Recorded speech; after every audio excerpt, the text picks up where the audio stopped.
High দাও তো আমাকে তো হাই। Hello hello.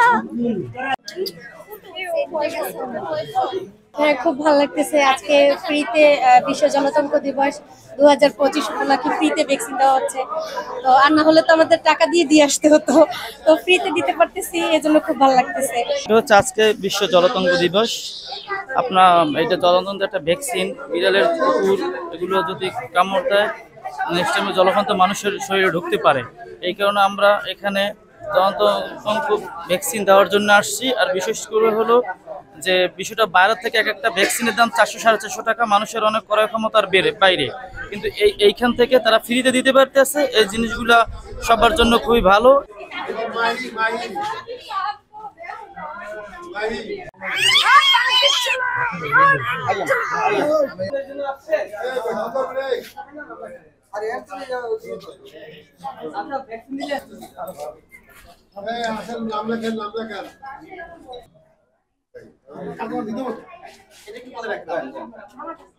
ফ্রিতে ভ্যাকসিন দিতেছে শুনলাম, আব্বু বলছে, তারপর ভাবলাম দেখি কিরকম হয়, এজন্য আর কি আসা।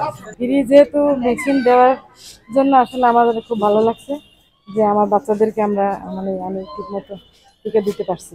আর বাইরে তো আসলে এই টিকার অনেক দাম, সবার পক্ষে আসলে সেই দেওয়া সম্ভব হয় না, যার কারণে আমার এখানে আসা।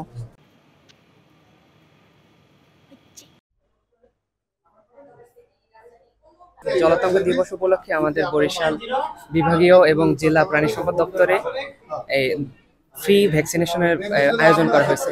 প্রত্যেক বছরই এটা হয়ে থাকে, কিন্তু এবার একটু বেশি বড় পরিসরে করা হয়েছে, যে এই যাতে যারা নর্মালি ভ্যাকসিন কিনে দিতে পারে না বা যারা একটু মধ্যবিত্ত থেকেও নিম্ন পর্যায়ে, তারা যাতে কিনে ভ্যাকসিনটা দিতে পারে। আমরা জানি র্যাবিস একটা ভাইরাস, এই একটা ভাইরাসের কারণে যে রোগটা হয় সেটাকে আমরা র্যাবিস বলি এবং বাংলাতে আমরা সেটা জলাতঙ্ক নামে চিনি।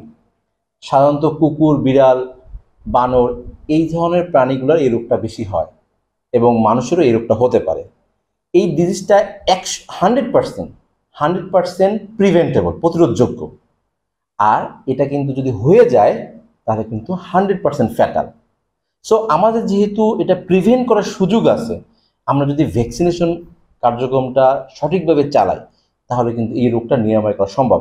বাংলাদেশও সারা বিশ্ব 2030 সালের ভিতরে এই র্যাবিসটাকে নির্মূল করার জন্য বিভিন্ন পরিকল্পনা হাতে নিয়েছে। সপ্তাহব্যাপী আমাদের এই ক্যাম্পেইনটা চলবে এবং আমাদের ভ্যাকসিন থাকা সত্ত্বেও, ভ্যাকসিন যদি আমাদের হাতে থাকে, যতক্ষণ থাকবে ততক্ষণই আমাদের এই ক্যাম্পেইনটা চলমান থাকবে। কারণ মনে করেন আমাদের টোটাল 1300 ভ্যাকসিন আসছে বরিশাল জেলায়, তো সেখানে আমরা 500 ভ্যাকসিন রাখছি আমাদের এই বিভাগীয় শহর সিটি কর্পোরেশনে। এখন যদি একদিনই 500 ভ্যাকসিন শেষ হয়ে যায় তাহলে আমাদের ক্যাম্পেইন একদিনই শেষ হবে। আর যদি আমাদের এই 500 ভ্যাকসিন শেষ করতে আমাদের 1 মাস লাগে, 1 মাসে আমাদের ক্যাম্পেইন চলবে।